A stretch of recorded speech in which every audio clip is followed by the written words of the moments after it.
Olá, pessoal, sejam todos bem-vindos. Para quem não me conhece, eu sou Rodrigo Martinho. Está entrando no ar o meu, o seu, o nosso podcast aqui da 4Ls.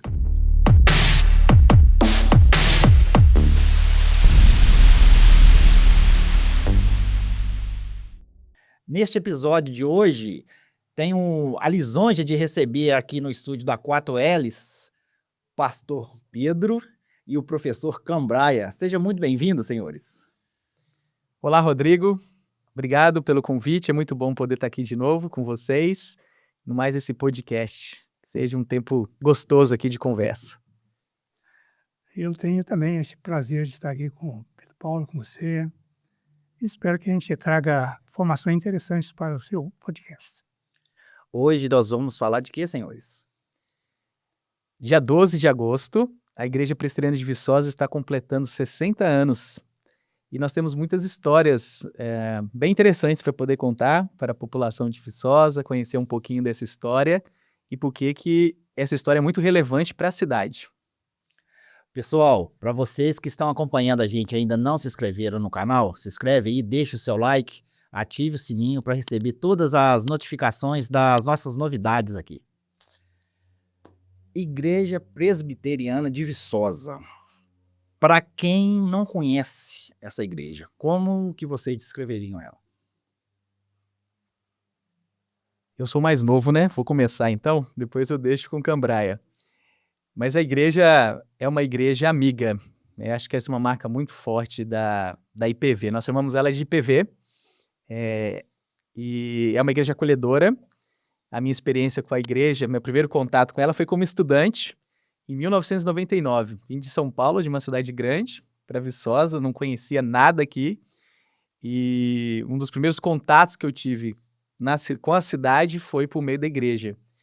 E eu percebi irmãos muito acolhedores me ajudando nessa fase da vida, primeira vez saindo de casa e recebendo muito apoio, né, para poder me aventurar aí na universidade, nesse novo momento da vida, da juventude. Eu cheguei aqui em janeiro de 1960. Vinha de outra religião e fui recepcionado, acolhido pela igreja presbiteriana, né? Na época chamava Igreja Evangélica.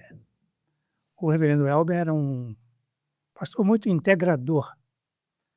E ele não me tolheu assim, os direitos, né, de chegar desconhecido e muito jovem, 16 anos. E então ele fez o contrário, ele me acolheu com os braços abertos e me integrou na igreja. E um caso bem interessante, que o primeiro trabalho que me deu foi entregar ovos.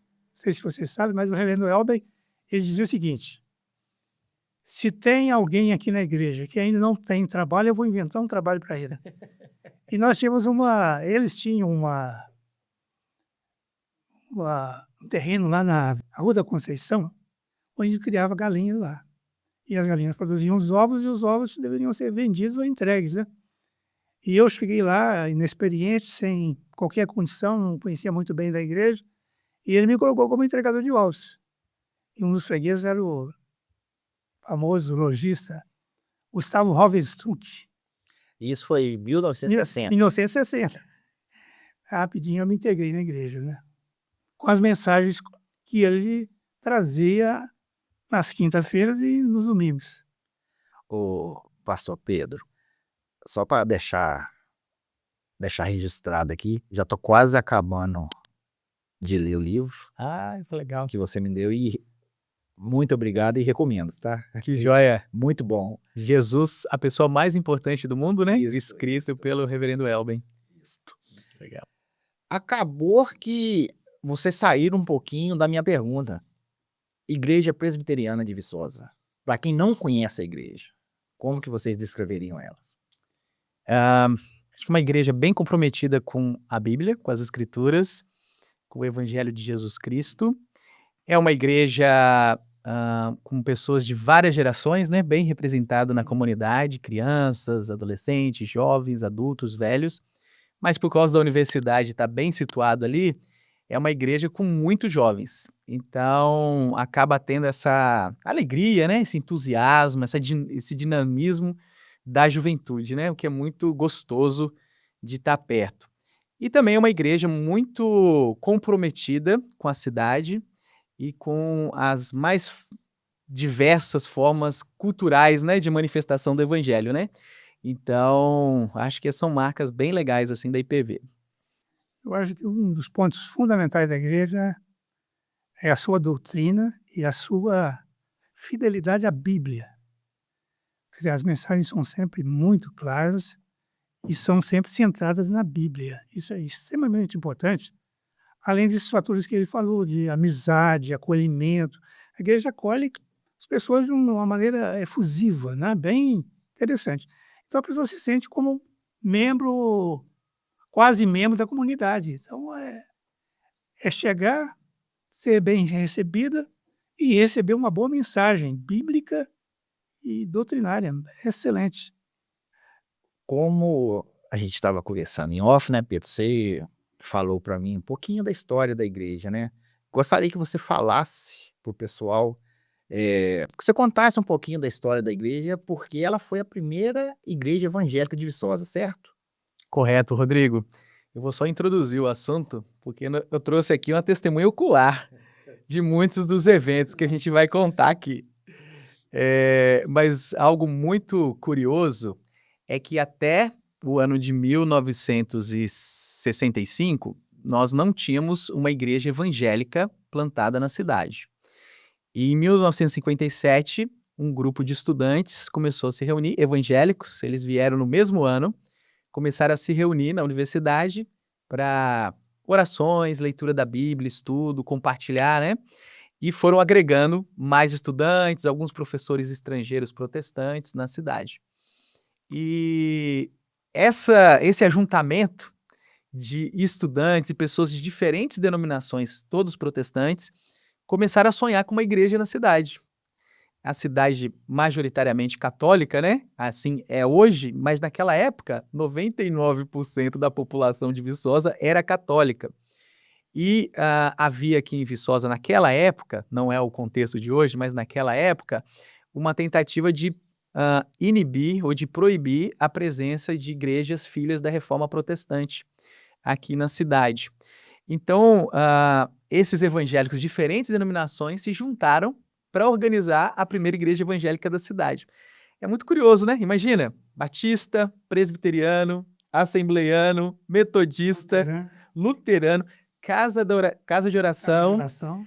se juntando para cultuar a Deus e para sonhar em plantar, estabelecer aqui o primeiro templo, né. Então é algo assim, eu não sei falar se é inédito isso na história, né, do nosso país, mas é um dos casos mais extraordinários que a gente tem, né. Então acho que é uma história que vale a pena a gente conhecer aqui, debruçar, ver algumas fotinhos, né, e conhecer essa história muito bonita. Uma vantagem da velhice, ser velho, Experiente, não. é a experiência, é lembrar do passado. Quando você está em movimento, você às vezes não discerne exatamente aonde você está indo. Você vai, segue o caminho. Mas quando você tem um tempo, é mais idoso, você pensa no passado e você vê alguma coisa diferente. Então esse talvez seja o meu caso e a minha relação com a igreja presbiteriana. Quando eu estava na minha cidade natal, Patos de Minas, 16 anos, eu não imaginava muito futuro para mim. Era trabalhar na cidade sem prosseguimento dos estudos. E de repente apareceu alguém e falou com meu pai: olha, se o seu filho interessa em estudar mais, eu tenho uma bolsa da SEAV, Superintendência de Ensino de Agronomia e Veterinária. Mas ela é em Viçosa, ele tem que ir lá passar no vestibular. E assim, meu pai me perguntou, eu falei: eu aceito, tranquilo. Não sei onde que é Viçosa, mas irei assim mesmo. Eu estava disposto a estudar mais. Tá, então eu vim para Viçosa, passei no vestibular do agrotécnico, 16 anos, e mais tarde na agronomia. E assim, me formei em agronomia.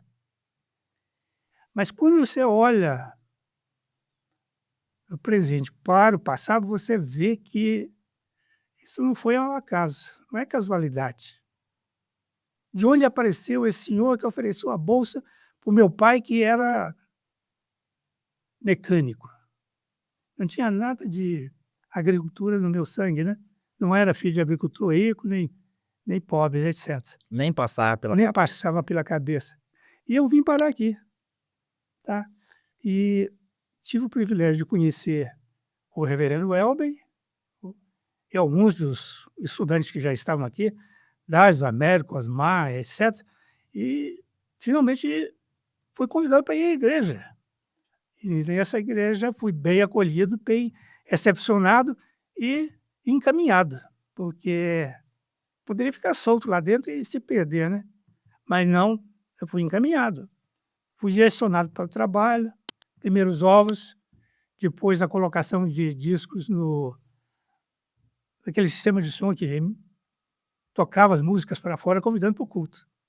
E depois fui para bibliotecário e, finalmente, fui convidado a ser diácono, a prestar serviço na igreja. Isso não pode ter sido ao acaso, né? Eu acho que foi direcionado. Até tem uma pergunta que faz, mas depois de 100 anos de implantado presbiterianismo no Brasil, surgiu a igreja aqui? Parece que todas as forças concorriam para isso. Estavam aqui 12 a 15 estudantes, o reverendo Welber chegou, no ano que eu cheguei chegaram vários outros, e eles foram integrando até formar um núcleo básico que formou a igreja. Então eu me sinto assim como direcionado por Deus. Não foi... Hoje eu entendo, não foi por acaso que eu vim aqui, mas foi seguindo as orientações discretas de Deus na minha vida. Ô Pedro, você falou aí que não sabe se é inédito, porque juntou várias religiões, né, para construir igreja. Hoje é comum assim essa união de várias igrejas. Como que é hoje? Sim. Eu não diria que são várias religiões, né? É uma religião só, né? Nós estamos falando de protestantes, isso. mas são denominações diferentes. A gente usa outra nomenclatura, né? Então, diferentes denominações, mas todas protestantes, né? Então, a gente tem... a nossa essência é em comum, né? Nós nos denominamos como irmãos na fé, né? A gente tem peculiaridades, como a gente comentou no podcast anterior, né? Mas isso não é comum. É comum a gente juntar força para fazer algum trabalho específico, mas quando a gente pensa em plantação de igreja, isso não é muito comum, embora exista algumas iniciativas assim em alguns lugares, né? Essa daqui é a foto que o Cambraia mencionou dos pioneiros, né? Então esse é o grupinho aqui, o primeiro grupinho que se juntou, pessoas de denominações diferentes, muitos estudantes aqui. O Cambraia tá aí no meio? Ainda não, ele vai Ainda não. aparecer na próxima. Mas aqui tá o Dyson, onde está meu mouse aqui, né? Esse é o Dyson, um dos estudantes. O Américo de branco. O à Américo esquerda. aqui de branco. Nós temos aqui o reverendo Welben aqui atrás, ó, no fundo. Nós temos uma família que era de um bancário da época, Banco Real, né? O seu Jaci e as filhas dele estão aqui presentes. Essa daqui eu não tenho certeza se é a Dona Terezinha. Dona Terezinha, É a Dona Terezinha, né? ao lado lá do Américo, lá o Osmar Ribeiro. Aqui atrás, né? Do Osmar Ribeiro. Então são estudantes, pessoas que participaram do começo da história, acabaram ficando em Viçosa, se envolveram com a organização da igreja, mas com vários outros trabalhos na cidade, né? Então são personagens, né, muito importantes aqui na história da nossa cidade.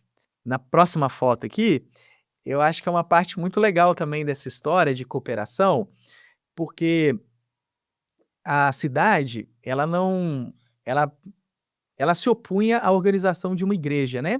A influência do padre na época, né, do cônego, ela impedia que os moradores de Viçosa alugassem um espaço físico para que os evangélicos se reunissem. Havia muita desconfiança, ninguém sabia muito bem o que era um evangélico aqui no interior de Minas Gerais, né? Então havia uma desconfiança, histórias, muito preconceito. E aí o jeito que eles se encontraram foi construir o próprio templo. Mas eles eram um grupinho pequeno, né? Vocês lembram, né? Então, eles se juntaram, os próprios estudantes se juntaram para construir o primeiro templo. E aqui, ó, é a Bueno Brandão, o trilho do trem. e o primeiro templo que eles estão construindo. Eles pegam as férias e eles constroem em 3 meses e 1 semana esse templo aqui. Humilde, pequenininho, né? Cabia quantas pessoas lá, Cambraia? Umas 100 pessoas? 100 pessoas no máximo. 100 pessoas, assim, bem abarrotado, né? Bem abarrotado. Isso aí é na Bueno Brandão? Na Bueno Brandão. Hoje lá é um restaurante com churrascaria, pizzaria. Sim, no início. No início da Bueno Brandão. Sim. A estrutura, a fachada é muito parecida ainda hoje, né? Você vê aqui, ó, um formato parecido de uma cruz lá na fachada. Ainda tem esse prédio aqui. Foi aqui que o Cambraia chegou nesse momento da história. Exatamente. 1961, 1961. né? Eu já estava lá em 60, mas cheguei em 61. Então foi aqui que ele começou a ter um contato. Aqui é o interno, né, de como que era esse templo, né? Bem pequenininho, mas assim, a comunidade sempre envolvida com música, né? Então você vê aqui, ó, violino, né? As pessoas cantando ali com o inário. A música faz muito parte da história da igreja. E uma coisa muito legal, na frente da igreja, perto do púlpito aqui onde o pregador fica, né? Em cima teve um versículo que foi colocado em destaque, que é um versículo de Zacarias, que diz assim: não por força, nem por violência, mas pelo meu espírito, diz o Senhor. Como esses jovens protestantes, né, sofriam muita oposição na cidade, no começo, nessa época, eles decidiram não desistir e não desanimar desse sonho de plantar a primeira igreja evangélica na cidade. Só que eles decidiram fazer isso como? Através de um princípio ético muito forte, de não responder com a mesma medida e de se dedicar à oração, confiando que Deus estava estabelecendo a sua igreja aqui na cidade. Então esse versículo foi um lembrete e faz parte da fundação da história da igreja, né?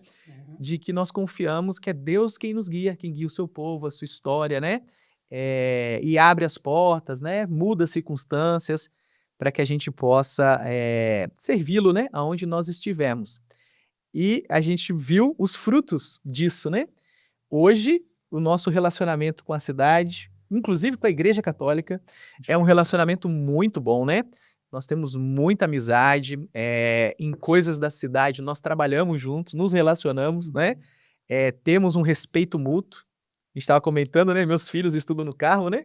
Uma escola católica, né? Gostamos muito da escola, nos relacionamos muito bem com as pessoas. O espírito hoje é de muita amizade, né? O que não acontecia, né, há 60 anos atrás, né? Mas como que essa geração conseguiu mudar uma cultura, né? Fazer os evangélicos serem melhor conhecidos na cidade, né? E tirar toda aquela mística, né? Aquela informação, às vezes, né? Enganosa, né? Do que seria um evangélico. Ô Pedro, o porquê de sair da região central aqui de Viçosa e ir para Piagarrufos? Uma boa pergunta, né? Uma boa pergunta. Naquela época parecia loucura, né, Cambraia?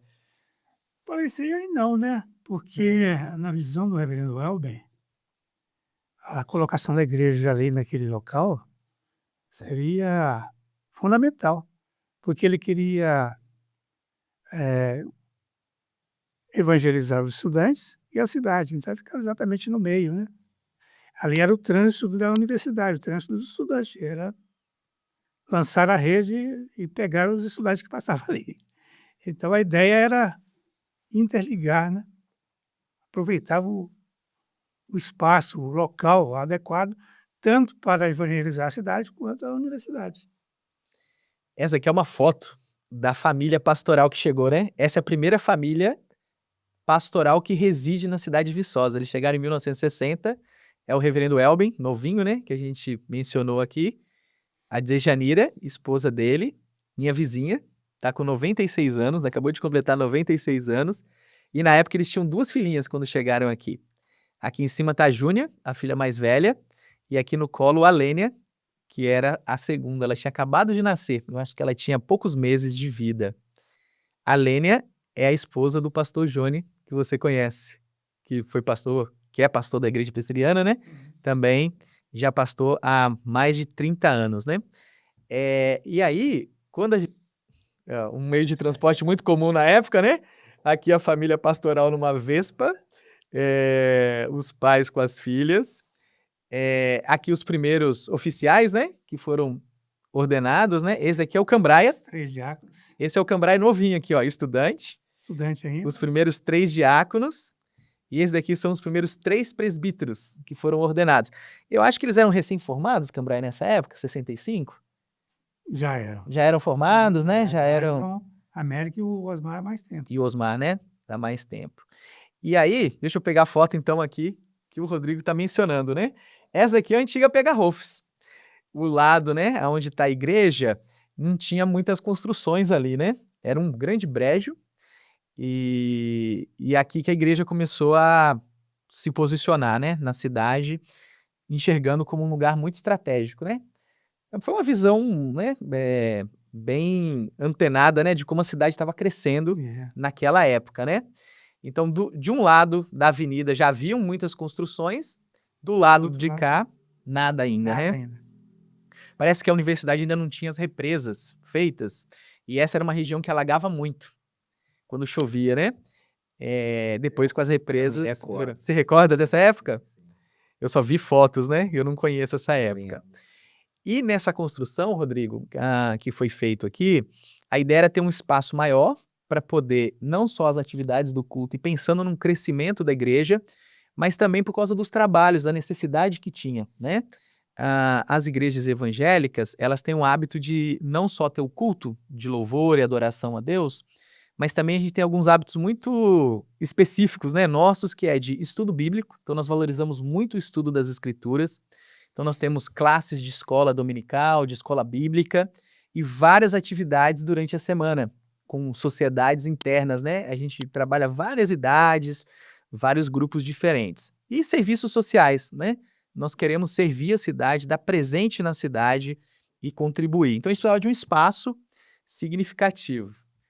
E os nossos colaboradores na construção desse templo naquela época foram membros da igreja, estudantes, profissionais, então eles eram os ajudantes de pedreiro, né? Dos pedreiros. Então aqui é uma adolescente, essa daqui é uma das filhas do reverendo Elben, a Gínia Bom Tempo. Ela é professora hoje na universidade, professora do departamento de educação, e ela foi uma das ajudantes aqui, ó, adolescente, ajudando na construção. Mais jovens participando, né? Homens e mulheres, num grande mutirão. Eu não sei se o pastor sabe disso ou se lembra disso, né? Mas esse templo foi locado errado. Ele era para ser bem na frente. Entretanto, o engenheiro que estava fiscalizando e olhando as obras, ele colocou o templo 6 metros para trás. E aí, não sei se a foto mostra ali, Deixa eu ver. o templo ficou dentro de um buraco. E nós tivemos Aqui, ó. é bem distante, ó. Nós tivemos inicialmente que fazer uma ponte de madeira para chegar ao templo. E depois foi coberto por terra e gerou o jardim que tem lá na frente hoje. O jardim a gente tem aqui, ó. Mas antes era um buraco. Não, e ficou, Aqui, ó. ficou muito bonito. Ele ficou muito bonito lá. O erro Aqui, ó, dele a foi... ponte virou Olha, essa parte da frente aqui, ó. Exatamente, aí, ó, tá vendo? Foi tudo aterrado, ó. E então ele ficou bem locado, apesar do erro do... Igual você falou, professor. Não foi por um acaso Não foi, não. que você veio parar aqui Não em foi. Viçosa, não foi por um Não acaso. foi, que- não, é. Ficou muito bonito desse Ficou jeito. muito bonito, né? Que aí construiu o jardim onde as crianças podem correr um pouco ali logo depois do culto. Sempre tem uma grade ali e os meninos correm ali e se divertem um pouquinho. Acho que esse é um detalhe legal, Rodrigo, porque a gente tem pouco, na Pega-Rolfes, a maioria dos empreendimentos, né, eles já são uma calçada bem curta, né? A igreja é um dos poucos lugares recuados Quase. e o prédio Ana Catarina, ali do lado, ele também é recuado, porque ele acompanhou a fachada da igreja. Verdade. E aí a gente consegue ter uma região lá, né, que é um pouco mais afastada, as pessoas podem caminhar com mais tranquilidade lá, e também, eu acho que é um dos poucos jardins que nós temos na Pega-Rolfes, né? É uma forma de poder embelezar a cidade também, né? E quando a gente está em contato, né, com a beleza, né, das plantas, da criação, né, o nosso dia fica mais gostoso, né? Então é uma forma de embelezar a cidade também. Pessoal, para vocês que estão acompanhando a gente e ainda não se inscreveram, dá essa força pra gente, dá essa moral, se inscreve aí no nosso canal, deixa o seu like, ative o sininho. E peço também vocês para lá na nossa página no Instagram, 4Ls Filmes, e seguir a gente lá. Pessoal, uma curiosidade aqui. O reverendo Elber, ele era de que cidade? O reverendo Elben Lenses, ele é de Campos, do Rio. A família toda dele de lá. Ele é filho de um pai presbiteriano, pastor, e ele e os irmãos são pastores também. E eles que são responsáveis pela evangelização aqui na região da Zona da Mata. Então eles vieram Juiz de Fora, Ubá, Viçosa, Ponte Nova. Então a plantação das igrejas presbiterianas está relacionado com esse trabalho, né? E com grande influência da família Lencesa, né? Do reverendo Elber. Ele chegou a receber o título de cidadão honorário, chegou? Sim. Acho que isso mostra também a grande virada, né? Assim, A de mudança, né, que a houve, né? mudança da relação da cidade com os evangélicos, né? Ao ponto da gente conseguir se inserir, né? E participar da vida, né, da cidade. E por causa do trabalho, né, da vida de dedicação que ele teve à cidade, ele recebeu esse título. Não só por causa da plantação da igreja, mas também por causa da editora Ultimato, né, que tem uma produção de uma revista de mais de 5 décadas já, ininterrupta. Então, pensando no Brasil, né, em editoras no Brasil, né, é algo impressionante, com circulação nacional. Pensando na Rebusca, uma ONG que funciona ali na igreja, e já temos mais de 40 anos dessa ONG, atendendo crianças, adolescentes em vulnerabilidade, e diversas contribuições, né, com as causas da cidade que ele sempre se envolveu. Este prédio ali, ele é todo, só tem coisa voltada para os evangélicos, correto? Não. Nós temos vários trabalhos, não só trabalhos nossos, né? Mas ele serve também demandas da cidade. Então, por exemplo, a gente tem a foto da igreja, né? Atrás da igreja existe um outro edifício, inclusive nós batizamos o edifício de edifício Elben Lencesa, né? Nesse edifício, que a gente chama de edifício de educação cristã e serviço, lá funciona a Rebusca, que é uma creche que não é necessariamente para crianças evangélicas, independente da religião, da família, são famílias em vulnerabilidade. Então, se é evangélico, se é católico, se é espírita, se não tem religião, esse não é o crivo para atender essas crianças, né? Não é a religião delas o crivo. E também nós cedemos espaço para algumas demandas da cidade. Então, a prefeitura, né, a Secretaria de Saúde, tem alguns projetos que acontecem lá e usam as nossas salas. Às vezes, algumas escolas, né, municipais, né, ou estaduais querem fazer uma reunião, precisa de um espaço, então eles vão lá e fazem na igreja. Então, o Exedrate já fez isso várias vezes. O Alanon, né, já usou durante anos o nosso espaço físico para reunião deles. Então, a igreja está sempre aberta, né, para essas demandas da cidade, né? Naquilo que a gente puder contribuir, a gente gosta de ajudar e servir, né? Voltando um pouquinho, 60 anos atrás, a inauguração dessa igreja, como que foi a inauguração dela? Fala pra gente. Eu acho que ele vai estar mais apto. Eu não sei se você conhece a nomenclatura da igreja presbiteriana, né? Nós temos os pontos de pregação, depois temos as congregações, depois temos a igreja. Depende do número de membros, dos locais de encontro, etc. Ponto de pregação, por exemplo, poderia ser qualquer casa, em qualquer bairro. A gente vai e um dirigente dirige o estudo bíblico e apresenta a Bíblia. Quando esse ponto de pregação desenvolve, cresce, às vezes ele se torna em congregação. Aí já é um salão alugado em que atendemos a mais pessoas, 20, 30 pessoas, mas ainda não tem um número suficiente para formar uma igreja. Tanto é que a igreja só foi formada em 1965. O trabalho começou em 60. Em 65 já tinha um número crítico de membros adequado para formar uma igreja. Eleger presbítero, eleger diáconos, etc. E ter uma membresia que sustente o pastor, ou aproximadamente sustente o pastor, né? Então, Talvez por isso, só em 65 é que se criou a igreja.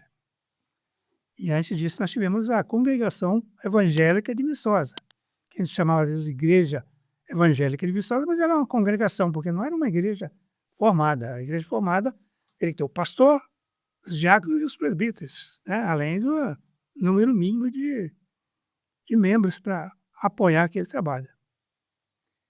Então, em 1965 é que foi, digamos assim, um divisor de águas.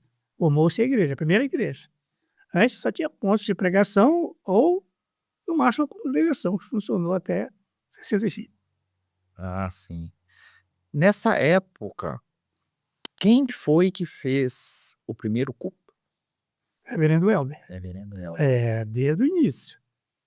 Ele fez o primeiro culto nessa igrejinha que construímos ali na Bueno Brandão. Bueno Brandão 18, né? E depois ele continuou o trabalho durante mais anos, até 1965, quando instituiu-se a igreja presbiteriana. Mas era a igreja evangélica, né? O nome era evangélico por causa da associação de vários Denominações. várias denominações, vários membros de outras igrejas. Um detalhe legal, Rodrigo, 2 detalhes legais que o Cambrai está contando pra gente, é que na placa do templo, desse primeiro templo escrito, não estava escrito assim, Igreja Presbiteriana de Viçosa, estava escrito Templo Evangélico. Por quê? Porque só tinha essa igreja evangélica na cidade e ela atendia os evangélicos de qualquer denominação que fosse. Só mudou essa placa, o Cambrai me corrige se estiver errado, a informação que eu tenho, só mudou essa placa quando começaram a surgir outras denominações. Aí veio a Igreja Batista, a Assembleia de Deus, e aí a placa foi colocada depois Igreja Presbiteriana de Viçosa, né? Isso acho foi que quando? A Batista chegou na década de 70, né? E a Assembleia também por aí, não foi?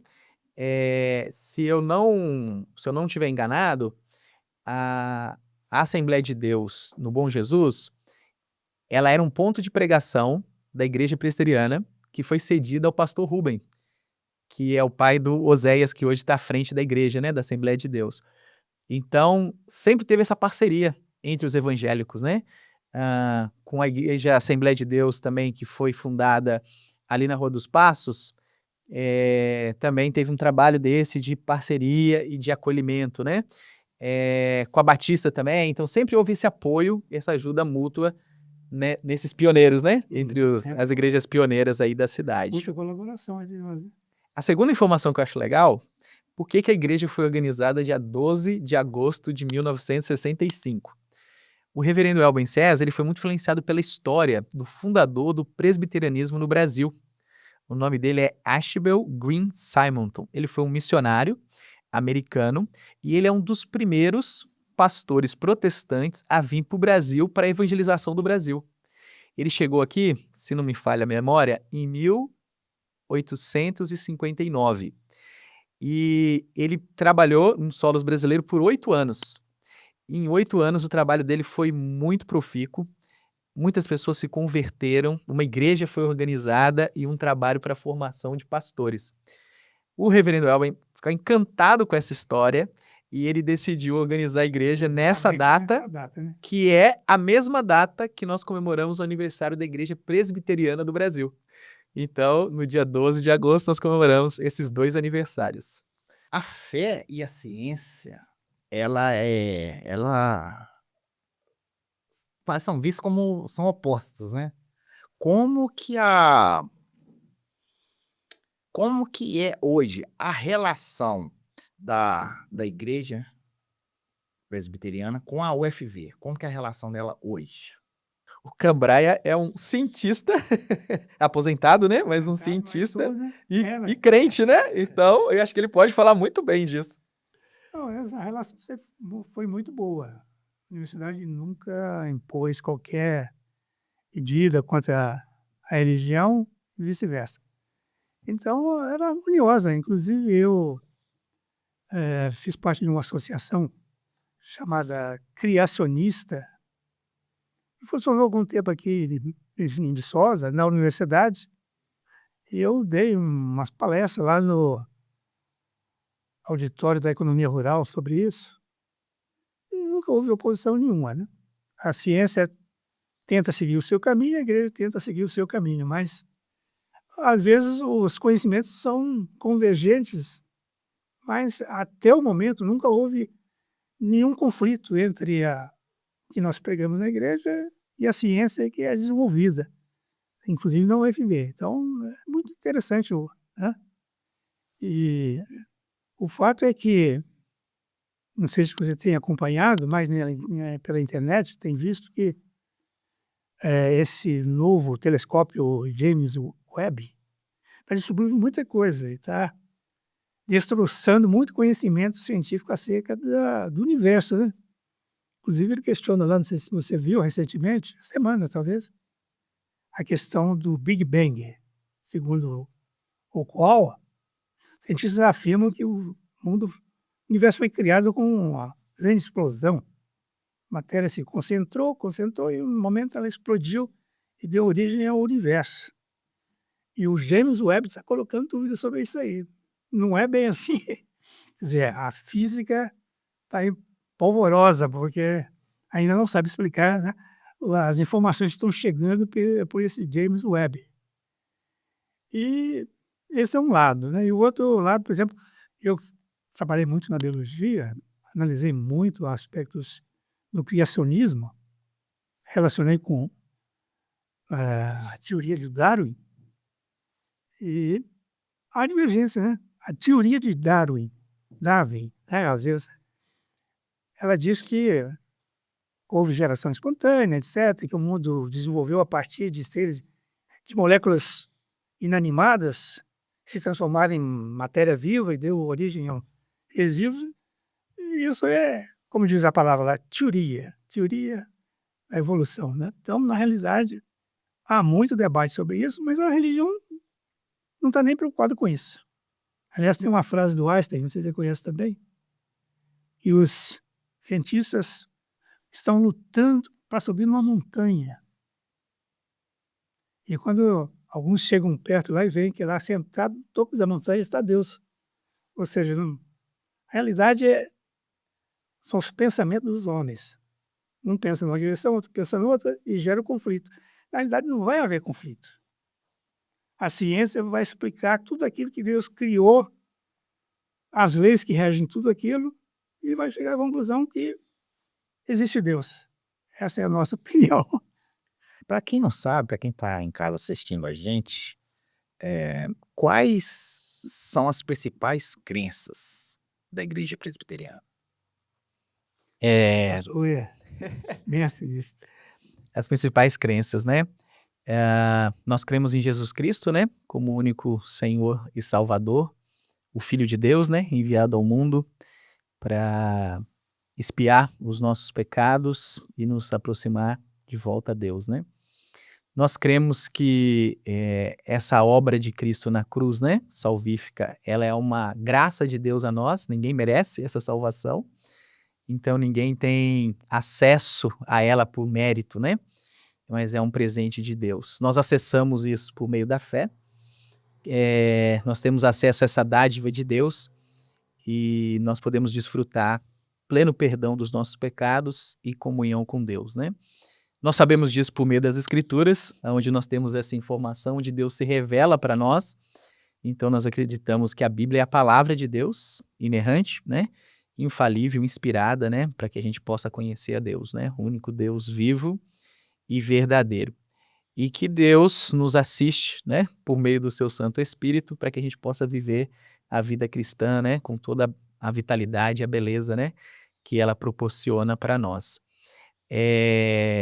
A Igreja Presbiteriana, além das Escrituras, né? Ela tem o que nós chamamos de símbolos de fé, que são três documentos que nós temos. A Confissão de Fé de Westminster, onde está a nossa base doutrinária, né? É feita uma sistematização das doutrinas da fé, e aí tem esse documento, e além da Confissão de Fé, o Catecismo Maior e Menor de Westminster, né? Esses são os nossos símbolos. E nós temos os sacramentos, né? Nós temos apenas 2 sacramentos na igreja, que é o batismo, que é o sacramento, né? de iniciação de um cristão, simboliza o novo nascimento, né? A morte, né? Para a velha vida, a ressurreição para uma nova vida em Cristo e a celebração da Eucaristia, da Santa Ceia, né? Que é quando a gente participa da mesa do Senhor, né? Quando nós nos reunimos, que fala sobre a manutenção, né? No corpo de Cristo. E o nosso sistema de governo, que acho que é uma outra marca da Igreja Presbiteriana, né? O nome vem daí, né? Presbiteriano vem do nosso sistema de governo. Ele é um sistema de governo democrático, representativo, né? Então, é a própria igreja e comunidade que elege a sua liderança, né? Então, os presbíteros, os pastores da igreja, os diáconos da igreja, né? É todo um trabalho, né, da comunidade. Então, a comunidade elege os seus oficiais, os diáconos e os presbíteros, para um mandato de 5 anos. Os presbíteros fazem parte de um conselho, que é o governo da igreja, que é feito junto com os pastores, né, da igreja. E são os presbíteros os responsáveis, né, pela orientação, né, de quem são os pastores, a equipe, né, de obreiros da igreja, né, como que isso funciona. Acho que essas são algumas marcas, né, fortes assim, básicas da igreja presbiteriana. E aí a gente tem um trabalho muito legal com sociedades internas, né? A igreja ela é organizada em diferentes idades, né? Grupos que a gente se relaciona, né? Acho que são as informações básicas aí, né? Tem detalhezinho, as outras igrejas evangélicas seguem mais ou menos o mesmo princípio, mas para nós a Bíblia é infalível e inerrante. Então nós procuramos seguir a Bíblia exatamente como ela é. Não, às vezes não ao pé da letra, porque às vezes a gente faz interpretações incorretas, mas a Bíblia é tudo para nós. E inclusive nessa questão da casualidade, né, quando eu vim da minha cidade para cá, eu tive a oportunidade de chutar um evangelho de São João lá em Belo Horizonte. Estava no meio dos papéis lá e eu acabei pisando nele, e não tinha experiência nenhuma. Ia jogar fora o evangelhozinho, né? Aí meu pai falou, não, leva para você ler, para aproveitar o tempo vago lá na universidade, enquanto você prepara. Eu me converti por aquela bíbliazinha, né?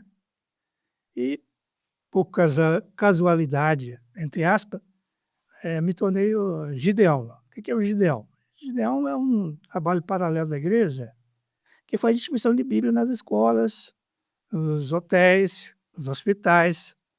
Se você for a um hospital, provavelmente você vai achar lá na cabeceira da cama um Novo Testamento, de Gideões. Na escola, não sei se ele recebeu, mas nós fomos lá no carro e distribuímos lá, na porta lá.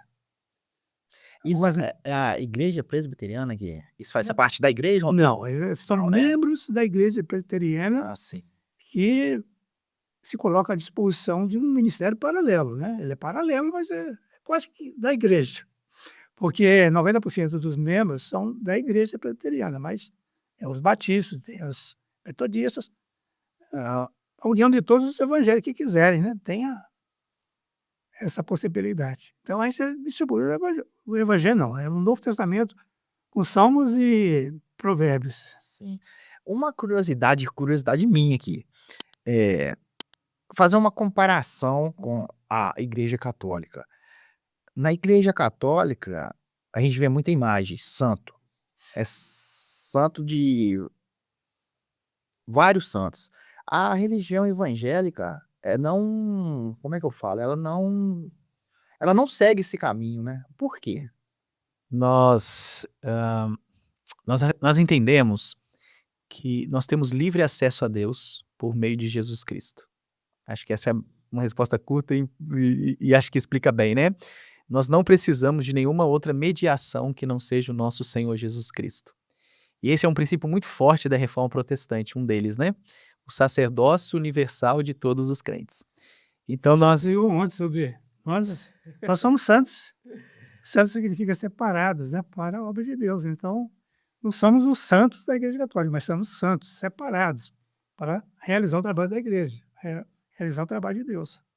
É exatamente isso que significa. A palavra santo é isso, né? É separado, né? Consagrado, né? Então são pessoas que pertencem a Deus, né? E têm essa função, né? Então nós não precisamos de intermediários. Isso não quer dizer que a gente não respeita e não honra pessoas importantes do passado. Nós falamos aqui do reverendo Elben César, né? Mas nós oramos a Deus pela intermediação do reverendo Elben César, né? Nós respeitamos muito Maria, mãe de Jesus, né? Santo Agostinho, eles falam Santo Agostinho, Santo Santo Agostinho. mas para nós ele é importante, É, pelas definições doutrinárias dele, né? sim. Como que ele pensava, né? Os apóstolos, né? A história da Pedro, igreja. Faz parte da nossa história, do povo de Deus. Mas não são pessoas que nós oramos porque nós não precisamos da mediação delas. E a Bíblia deixa muito claro, né? Que Jesus Cristo é o sumo sacerdote que abriu um caminho para que nós tenhamos acesso ao trono da graça de Deus, né? E tem lá aquela história da Bíblia, lá, Paulo, né? Realizou um milagre e alguns começavam a se ajoelhar diante dele e adorar como santo. Ele, não, levante-se, eu sou homem como vocês mesmos. Quer dizer, separados pelo trabalho de Deus. Ô, pastor, tem uma forma correta para a gente ler a Bíblia ou não? Eu acho que existe sim uma forma correta para ler a Bíblia. Eu acho que a primeira coisa para a gente ler as Escrituras é olhar para ela com humildade, né?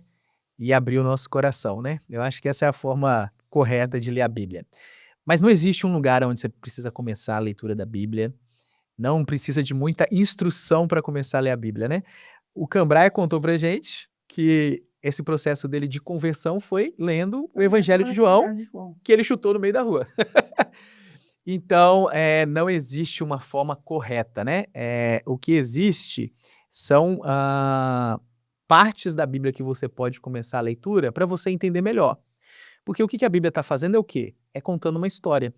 O que Deus está fazendo, nos entregando a sua palavra, não é nos entregando um livro, um corpo de doutrinas, mas um livro da história do amor de Deus pela humanidade. Então a Bíblia conta a história da redenção. É uma única história contada por meio de 66 livros, num espaço longo, né, de 2000 anos, ele conta essa história de amor e o que ele está fazendo para redimir a humanidade do mal e do pecado, né? Que nos atormenta a vida, estraga a nossa vida, né? E da terrível morte que nós enfrentamos. Então a Bíblia conta isso. Por que que as coisas deram errado? Por que que a gente sofre, né? Por que que existe o pecado, né? Por que que Deus parece tão distante em vários momentos, né? Porque às vezes parece que a injustiça está prevalecendo, né? O que que Deus tem a ver com isso? O que que Deus está fazendo por isso? Vai ser assim até o final, né? Tem alguma esperança para gente?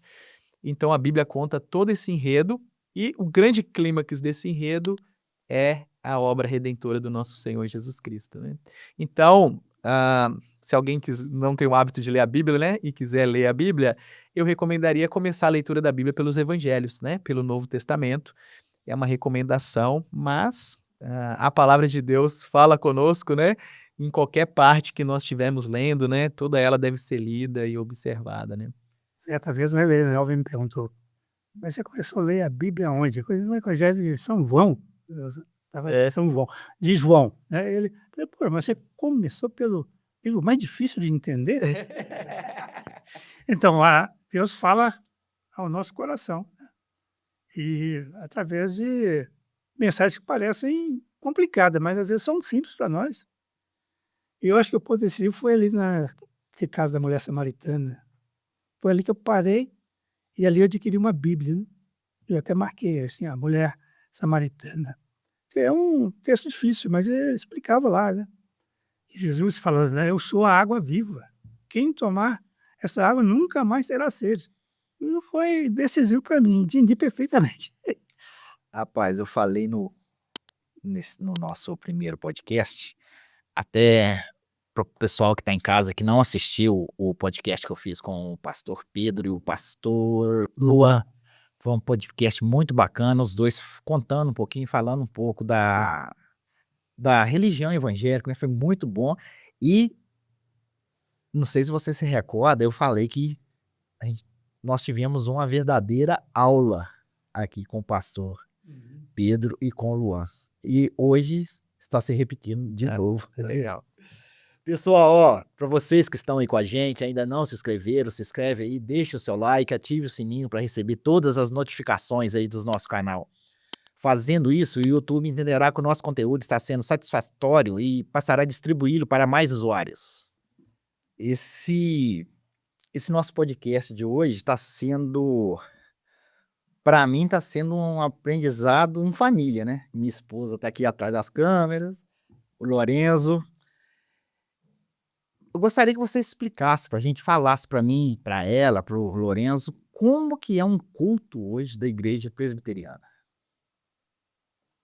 Quer começar? Vou falar, pastor, É, que o nosso culto, ele tem a ideia de sempre poder estar contando a narrativa bíblica. Então nós tentamos fazer isso, né? Nós tentamos contar a história da criação, da queda e da redenção. E a esperança da consumação. Então a gente tenta contar uma história nesse espaço que nós temos litúrgico, né?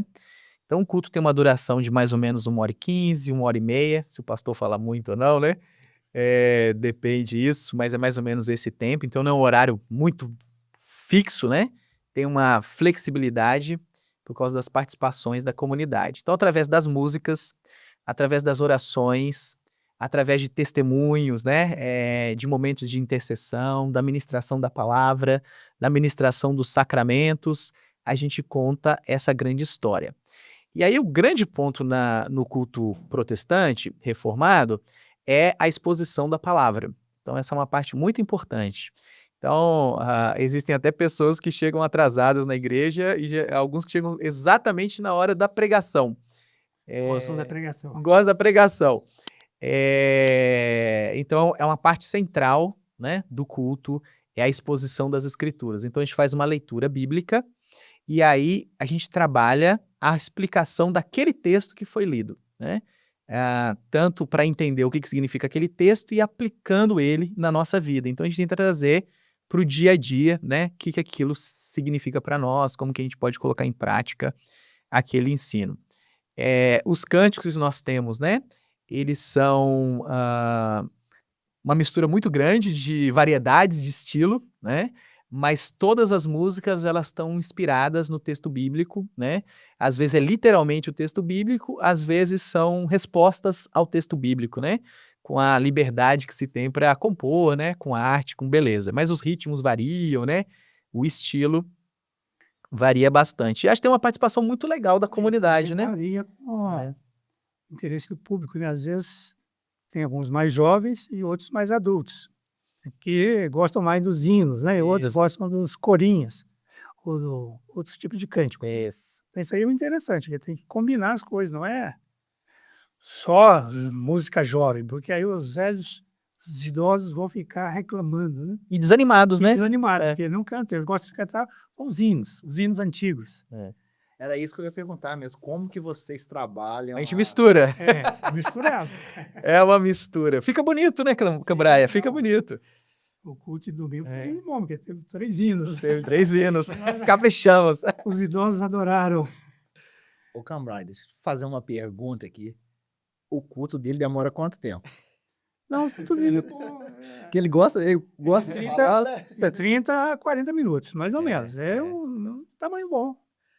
Nós temos, além do culto, eu não sei se você vai falar, da escola dominical, que é outro momento especial da igreja, muito bom, em que há participação. Você não só ouve, mas você dá a sua opinião, você discute. Então eu acho muito interessante isso também, né? É na parte da manhã e o culto à noite. Essa é uma diferença muito grande, porque na Igreja Católica, os fiéis, eles participam da missa, né? Independente do horário que você vai ou do dia da semana, é muito parecido, né? O momento que você participa. Na Igreja Presbiteriana, os momentos são diferentes. O culto público que nós temos, comunitário, ele acontece domingo à noite, às 19 horas. Domingo de manhã é outra coisa. É outra coisa. É a escola bíblica. Inclusive tem a divisão de classes, de acordo com a idade. Os meninos, os adolescentes, os jovens e os adultos. E às vezes se misturam, né? Sim. As classes aí. E aí, a Bíblia. E aí nós queremos instruir as pessoas a entenderem e discutirem o texto bíblico. Então é uma participação muito grande comunitária. A gente pega salas de 20, 30 pessoas, né? E a gente vai estudando um livro da Bíblia ou um tema de interesse das escrituras e os professores vão expondo. Mesmo tempo. Várias Tem salas. classes diferentes. Umas, por exemplo, estão estudando aquela parte das práticas devocionais, né. Domingo passado foi discernimento. Isso tudo dentro daquele edifício ali? Isso. Em classes separadas, tem as várias salas. É. Nós temos mais de 10 classes acontecendo ao mesmo tempo. Eu não lembro de cabeça aqui, mas são mais de 10 classes acontecendo para atender todo mundo. A gente tem, durante a semana, programações diferentes também. Então, para idades diferentes, formato diferente. Então, a gente tem um culto só de oração, né? Isso é só o pastor que pode administrar ou Não. pode? Não. É o pastor e tem os diversos ajudantes. É. E aí vão presbíteros, diáconos e outros, né, que Sei. se tornam professores, têm a capacidade didática, né, de aplicar a Bíblia no contexto do momento. Sim. Sim. Fala pra gente aqui, aquele edifício ali, o que que tem? O que que a igreja presbiteriana faz com aquele edifício? O que que ela, assim, mostra pra sociedade? Mostra pra, não sei se é isso a palavra certa que eu tô querendo. Sim. Eu quero que vocês falem o que que tem dentro ali, o que que vocês fazem com a galerinha. Cara, essa pergunta é muito legal. Porque um dos anseios nossos é, como a gente está num lugar tão central, tão bem posicionado, ter um espaço tão grande, né? É Desocupado, bom lembrar para eles é um que nós temos desperdício. 3 edifícios ali, não É. sei se notou. Tem um edifício principal na frente, depois tem um salão social e depois tem o outro, O edifício de educação cristã. educação cristã, lá atrás. São 3 ali? São 3 São prédios. 3, 3 prédios. Então, uma coisa que a gente se preocupa muito é em esse espaço não ficar vazio, né? Durante a semana. Então, além das atividades da igreja, que acontecem regulares, né? Até durante a semana, nós temos vários trabalhos. Então, a creche, a Rebusca, né? É uma ONG, ela funciona uma creche ali e uma complementação em contraturno de crianças e adolescentes que estudam, né? Então, tem uma turminha que vai de manhã, uma turminha à tarde. Então, de segunda a sexta, tem 200 crianças e adolescentes lá na igreja. De manhã e à tarde, sendo atendidas ali na Rebusca. A Rebusca não pertence à igreja, ela é uma ONG com CNPJ separado, uma administração separada, Nacionalizada pela igreja. mas foi criada pela igreja. Os sócios da Rebusca, a grande maioria são membros da igreja, né? E muitos dos voluntários no trabalho são da igreja, a igreja ajuda financeiramente a Rebusca, né? Mas é uma ONG independente, né? Que presta um serviço para a cidade. E a gente enxerga como isso algo importante, né? Faz parte da vida cristã. Nós damos apoio também, a gente mencionou aqui, né? A Secretaria de Saúde, né? Exerce alguns trabalhos lá. Então tem um grupo que ajuda o combate ao tabagismo, tem trabalho de psicóloga da prefeitura também que faz com familiares. Então, como a igreja é central, ajuda as pessoas a participarem, se deslocarem para lá. Então, todo esse apoio que a igreja pode dar, ela dá. Os pastores fazem atendimento durante a semana, né, das pessoas, aconselhamento pastoral, né? Então, uma pessoa está passando por uma situação difícil da vida, né? Tem que tomar uma decisão complicada e quer algum apoio para ajudar a tomar essa decisão. A pessoa quer crescer na fé, né? Então ela precisa de um discipulado, então acontece ali. Os adolescentes vivem ali na igreja, né? Os jovens, então, como ali é meio do caminho, então eles estão na rua, querem ir no banheiro, beber água, encontrar as pessoas, conversar, eles vão lá, então eles vivem na igreja, né? Participando das atividades. Então é um lugar muito utilizado, né? Durante a semana também. Fica um pastor ali todo dia ou não? Fica. Todos. Se eu chegar lá 9 horas da manhã, 2 horas da tarde, a gente encontra. Às vezes não necessariamente ele tá dentro do prédio, né? Ele tá trabalhando, né? Mas ele pode estar fazendo uma visita, né? Alguma coisa assim. Sim. Mas sempre tem um pastor, um obreiro. Isso. Contato pela secretaria. Isso. Vocês têm uma escala? Temos uma escala de atendimento, né? De trabalho. Mas tem momentos também que os pastores não estão ali, que eles estão juntos, né? Então a gente tem reuniões de oração dos pastores, tem um treinamento com os pastores que acontecem, né? Uma vez por mês os pastores se reúnem, né? Para fazerem planejamentos das atividades, estudarem juntos, se prepararem, né? Então tem todo esse trabalho. Mas a igreja está aberta o tempo todo para atender as pessoas que precisarem, né? Professor Cambraia, você é a história viva da igreja. Você é história viva da igreja. Qual que é a emoção, Cambraia? Qual que é a sua emoção de você saber, você colocou a primeira pedra ali, tá firme até hoje. O que que passa no coraçãozinho do Cambraia? Primeiro é muita gratidão a Deus, porque a gente não sabe qual é o lapso de tempo que vamos viver ainda, né? E se Deus me tem preservado até o momento, Ele tem uma missão para mim no momento. Quer dizer, acabou ainda. Eu tenho alguma coisa que fazer pelo reino de Deus aqui, como diz a Bíblia. Somos embaixadores de Cristo aqui na Terra, né? Então, enquanto eu estiver vivo, eu tenho alguma coisa a fazer. E no momento, além de servir a igreja com todo entusiasmo, como professor de escola dominical, que às vezes eu dirijo a classe lá, eu gosto muito dessa atividade de Gideão Internacional. Opera paralelamente à igreja, mas é na igreja. Eu me sinto como sendo representante da igreja.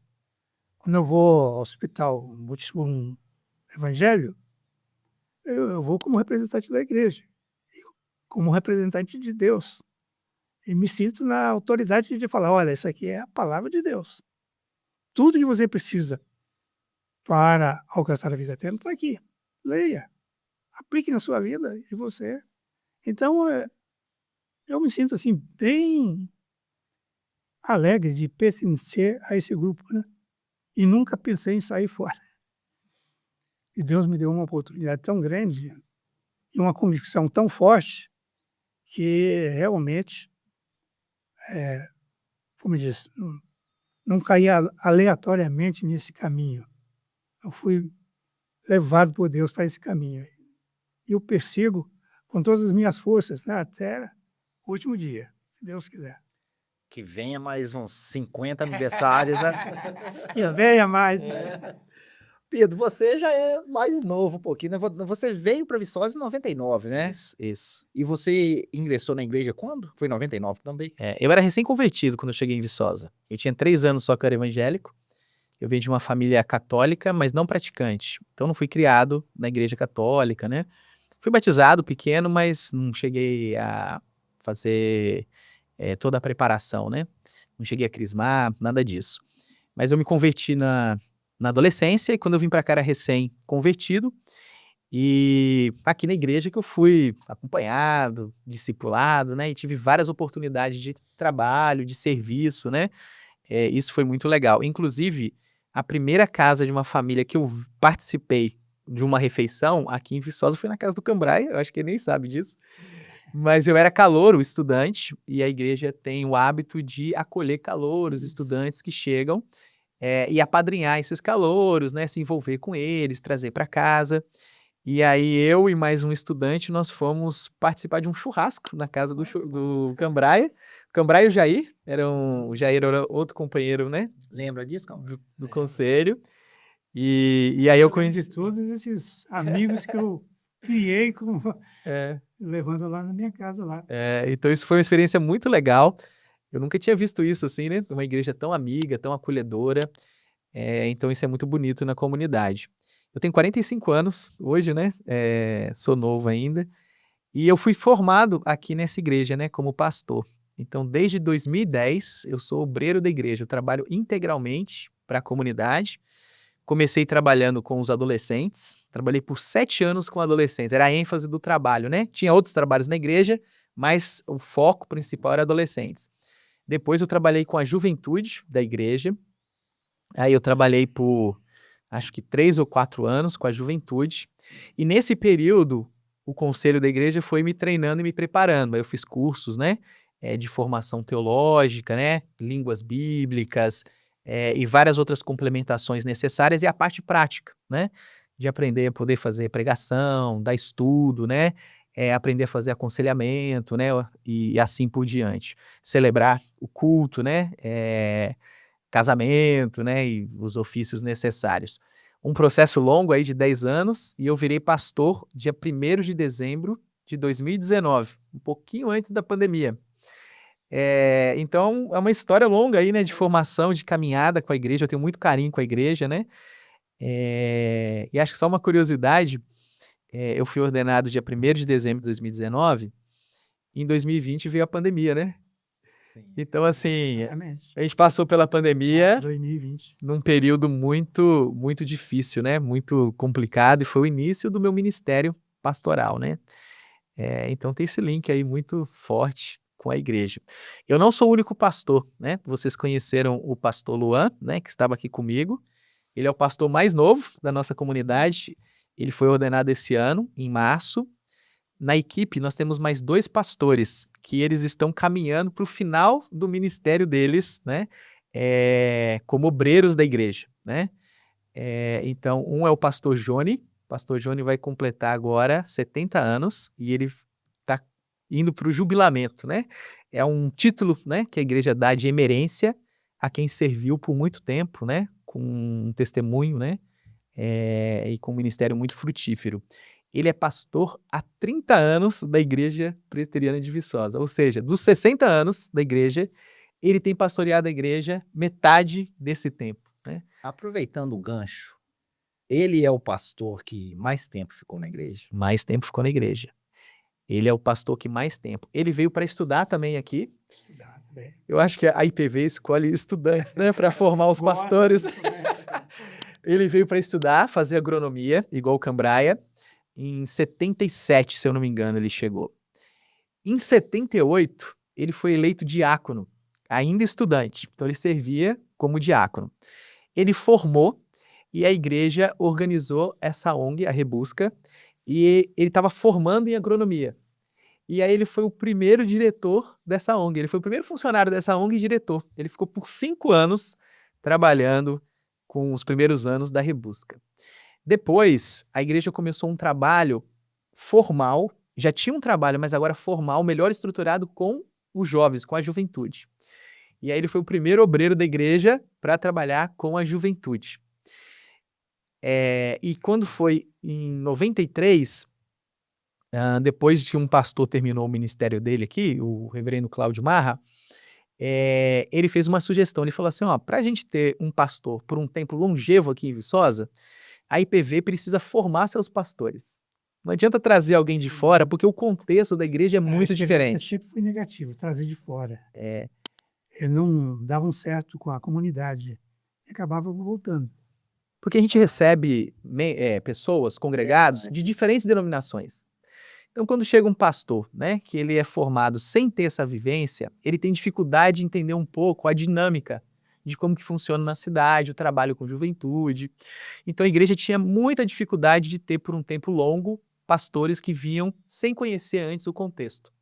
Então, o pastor Jones já era presbítero da igreja, já era obreiro da igreja, separaram ele para treinar ele e virar o pastor da igreja. Curiosidade sobre o Johnny, né? Eu antigamente tinha essa mania de visitar, agora estou meio velho para isso, mas visitar pessoas potenciais, entendeu? Então, um dia eu fui no alojamento estudantil procurar o Johnny, falaram sobre o Johnny. E eu fui no quarto dele, ele não estava lá, mas ele estava a Bíblia aberta e uma agendazinha lá, e com detalhe do que ele tinha lido naquele dia. E eu pensei, cá comigo, esse aí vai ser pastor. Tão dedicado desse jeito, né? Estudante ainda, e já organizado direitinho, com a Bíblia aberta, agenda, o que ele iria ler, vai ser pastor. E foi mesmo. Eu mandei uma mensagem para ele, depois que eu gravei o nosso primeiro podcast, agradecendo, porque foi ele que me indicou o Pedro e o Luan para vir aqui fazer esse podcast. O Johnny é o nosso tutor, né? Eu fui pastoreado pelo Johnny, né?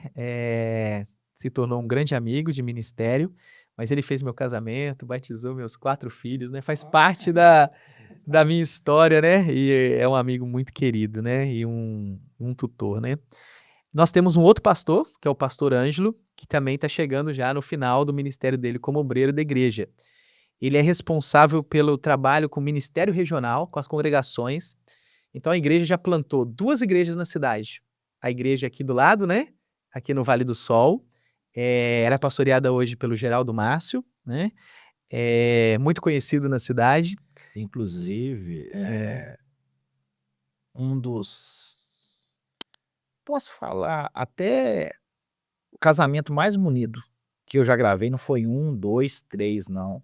Foi ele quem fez. Ah, é? É. Ó. Eu acho muito bacana o jeito que ele conduz a cerimônia, tá? Eu acho Sei. muito bacana. Deixar um abraço para ele, né? É. Fica o nosso abraço aí pro É. pastor Geraldo.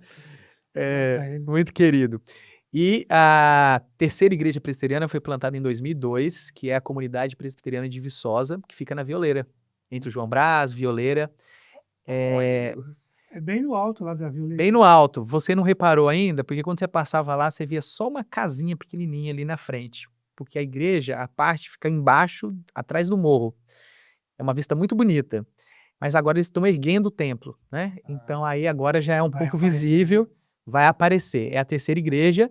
Lá nós temos o pastor Salatiel, né? Então esses são os pastores presbiterianos que nós temos hoje aqui na cidade de Viçosa, né? Vocês são quantos? Na IPV, nós somos 4 pastores. É. E tem a Vale do Sol e a CPV, que são igrejas independentes, né? Cada uma delas tem um pastor hoje lá.